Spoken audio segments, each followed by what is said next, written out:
Welcome back to the REI Hot Seat for episode 7, I think? 6? 7. We're getting up there. Yeah, we're getting there. We're getting there. We don't number them specifically like I do the podcast. But anyways, Jacob Campanaro back on the show. And Yes, sir. Our resident realtor here. This show is all about deal analysis. For those of you who are new to the channel, we go through real live real estate deals. Some of them are available, most of them. Some of them are already closed. And that happens to be one of the ones we're talking about today is a deal that's already firm. Might not be closed, actually. I'll ask you about that. Yeah, it's firm, not closed. Firm, not closed. Okay, so this is a real live deal that's just happened. And we're going to go through what the buyers were thinking, what the deal looks like, what the plan is, and break down some numbers. I've got a very elaborate spreadsheet here we're going to go through, and I didn't make this one, by the way, so this is somebody else's sheet, but we'll go through some numbers on it. So, Jake, first off, what can you tell me about this deal? Yeah, I'll give you a nice little overview. So this is a 9-unit apartment building, purpose-built, concrete, brick, flat roof. Okay. It's in Southwestern Ontario. And the unique part about this one is that we purchased it vacant. So it's in an urban center? Correct. Okay, vacant. So that's not often you find that. How exactly did that happen? Yeah, so the previous owner basically went through and did cash for keys. Cash for keys. So just got the whole thing vacant and said, okay, now it's time to sell? Yep. Interesting. Again, how often do you see that? Is that common? Oh, I've seen a few. They're not extremely common, but they do pop up, right? Either people are midway through a project and they go, oh my gosh, I need the capital for something else, or number of reasons. Some people just specialize in this and they take a lift off of selling a vacant building, right? Well, a lot of people don't want to go through and do that cash for keys where you negotiate with the tenants. Hey, what's it going to take for you to move on? That's it. A lot of people don't want to do that. That's it. Yeah. So it could even be a business model. Right. In this case, it was a combination of things. I'm not too sure, but we do have a nice, beautiful vacant building. Nice. Okay. Yep. All right. So let's just go through some basics. I have a spreadsheet here outlining some key information. So this one was purchased for $2 million. It's 9 units, as you said. That works out to $222 a door. Mm-hmm. These buyers are coming in with 25% down. That's correct. So the first mortgage we've secured is 75% loan. Is it a private mortgage? It is. Okay, private mortgage. Real quick, the logic behind that, was institutional just going to be too hard when everything's vacant? Correct. Yeah. Right. So normally, yes, there's benefits of buying a vacant building. There's also cons, which is lenders aren't going to. Yeah, lenders don't like zero income, right? Because they're qualifying based on the building. Correct. Okay, so the building doesn't qualify. Will some of them look at market rent on units, or generally speaking, they want to see actual lease? They will. But for a competitive deal structure, we found, and we looked at several different options. Yeah. We found the best way to get this one closed is just to secure private funds. Yeah. Private funds, just a lot less questions, a lot quicker. Yeah, that can be nice. I mean, I like efficiency in my business too. So private money is definitely a tool. And that was something we discussed in depth, right? Was the fact that private money gives you the ability to close quick. Yeah. And with less. No, I agree with you. I agree. That makes a lot of sense. So your buyers, is this like a long-term play for them? Or is this like potentially a few years? Like, do you have? So this is a long-term play. Okay. So and that's why you'll see the numbers on this one, and we feel it works tremendously for a long-term play. Okay. In condition of the units now, do they need a lot of work, or is it just like a basic like lipstick? Yeah. So and that's what was interesting about this one. So all the units are in like B shape. Right, if it's A, B, and C, they definitely need. Like, all of them need new kitchens. All of them needs to be touched. Right. Okay. So I would say some of them need new kitchens. Some of them need some flooring. Maybe. Some of them need some flooring. Paint. Yeah. Some need a bathroom. Yeah. But some have brand new windows. Some have updated kitchens. So it's a little bit of a mix, right? Obviously owned for a long time by one party. Okay. And they just upgraded when they needed to. It's the same old Italian guy you were talking about before? Old Italian guy that waters his driveway, right? So that's that's the previous ownership here. Okay, so then looking at some of the renovation strategy, it looks like they had budgeted $20,000 for a bachelor and then $25,000 for every one of the 2 beds, which was 8. So it's 8 2 beds, 1 bachelor for a total of $220 renovation cost in total. Yep. And we'll just go through the rest of their numbers. So down payment, they're coming in with $500. Closing costs $68,975, which is going to be land transfer and legal fees. Correct. And that's some broker fees and lender fees. Broker fees too. Yeah. And then we got those renovation costs. So the capital required. So they're basically, they're coming in with some money, but their total need is $875 here. Correct. So mortgage amount on this one is $1.5 million, 10%. They're figuring on a half a year this is going to take to do everything. We did run everything at 1 year. Mm-hmm. Right. But in actuality, we are looking at a 6-month turnaround on this one. Yeah. Right. And that's, we already have trades lined up. We have trades starting basically the day we close. And the first unit, they're going to turn over in 3 weeks kind of thing. Right. Like and if we're going to start with the best renos, and then work to the worst. It can be done in 6 months. That's going to be tough. But if you have a completely vacant building, it's going to be a stretch. It changes the metrics, right? But that's why we ran it at a full year. Yeah. Right? So this one, I know right before the show, we kind of dropped it down to show the half year. Yeah. But I mean, obviously when they were coming in. So we've got it here at a half year term. So 75 grand covers your interest for 6 months. Yep. So this is basically assuming they can refinance at the end of 6 months.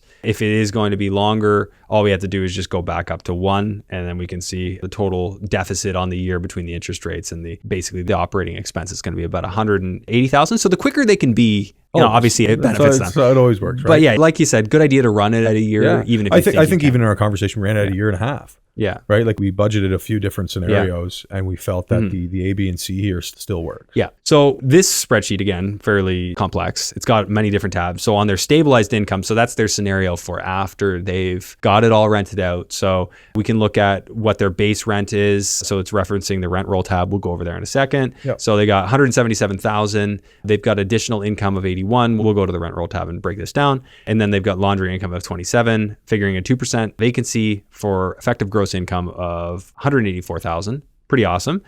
We've got our various different expenses, taxes, insurance, maintenance at $750 a door, management at 4%, which when you do more units can be done, although maybe a bit of a stretch. But I'm also thinking this number of units is not beyond a self-manage. If you pay one of the people who lives in the building a little bit to help enforce some things. And that's, that's all things we're going to look at implementing as well, right? Well, and there's a salary for a caretaker here, which is like, that's exactly what you need. Yeah, that $4,500, just kind of, look over the place, take care of things. And then we've got replacement reserve. What is the replacement reserve here? What's the idea behind that? Yeah, so this is being underwritten for CMHC. Okay. Right, so we are going to be going for CMHC MLI Select. Yeah. On the takeout, right? So we've done all of our underwriting, all of our pro forma up front based on that. And what, remind me, MLI Select, is that just basically a CMHC insured mortgage, or is there more to it, some sort of affordability factors or anything like that? So it's a newer program, right? Okay. And we've spoken about it briefly before. Yeah, we did talk about this before, so this is just a refresh. But yeah, and there's 3 different ways to achieve. So it's like it is CMHC insured mortgage, but it's a upper echelon. So if you do some efficiency standards or affordability standards, and or what's their accessibility standards or accessibility? So you have ramps for correct. Okay, and what's their angle here? So the angle here is going to be the efficiency angle. So they're going to maybe put in mini splits or So the plan here is the boiler is 120 years old anyways. It's on its way out.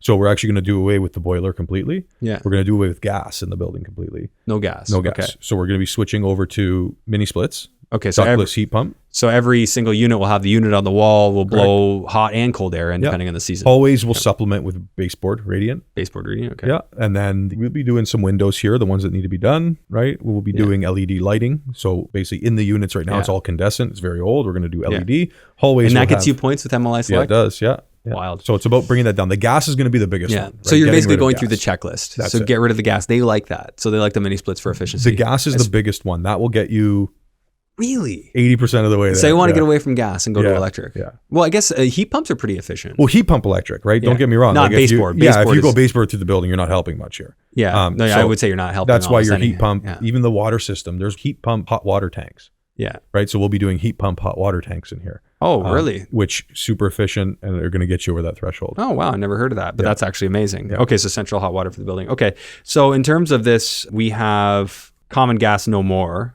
Common hydro water, 5,500. So water centralized through the building. Is this based on past usage, or is this based on just an educated estimate? No, this is based on past usage. Okay. So we should actually see this come down, but we ran it at full occupancy as it currently runs. Right. Now, are they paying their own electric in the units? They are paying their own electric. So that helps super. So that gets some of because you had centralized gas bill before. Now you're getting that off of the expense sheet altogether. The tenants pay for their own heat. You got it. That's actually amazing if you can do that. Yeah. So MLI Select likes it if you pass it on to the tenants, or are they that's just not in they're the fine okay, print, but they're okay with it. That's a factor of going down that path. Okay, so I guess there's some things you could potentially throw in here, like snow removal, landscaping, or the caretaker's going to do all that. Yeah, that's going to be taken care of by the maintenance caretaker. And now just depending on how big the parking lot is, there may be a little bit of an extra expense for some snow removal, I guess. Parking lot's quite small. There's a bit of grass here, though. Okay. There's quite a bit of grass, so we wanted to make sure that's baked in there. Okay, so the caretaker can obviously do that. I mean, 4,500 hopefully is enough to cover. Would you need a garbage bin, or the people in this place would just take their garbage out to the road? This one's road garbage. Road garbage, okay. Okay, so potentially some extra expenses in there, but it seems to work. Something you could play with and add in just to make sure. So we were talking before the show that at about a 4.75 cap, you've received sort of some feedback from an appraiser that we'd be in this ballpark for a finished value. And I've spoken with some other investors in the area who have buildings. They've gone through the cycle, recently refied. Yeah. And we feel very confident with those numbers, about 300 a door. And this is the initial feedback. Now rates are constantly changing, but this is the feedback at the time of agreeing to do the deal. They were figuring on a 40-year at 5%. Monthly payments are going to end up being around $10,000. So the longer amortization, of course, is only possible if you're doing the CMHC or you find a really nice private lender that wants to do that type of deal with you. And we ran the interest rate a bit higher as well. Yeah. Right. So the interest rate. So MLI Select would be even sub 5 at the time of writing this. It was like 4.5, 4.75. Okay. Yeah, I think it's 4.75 right now, and we went 5 just because in another 6 months, what's going to happen, right?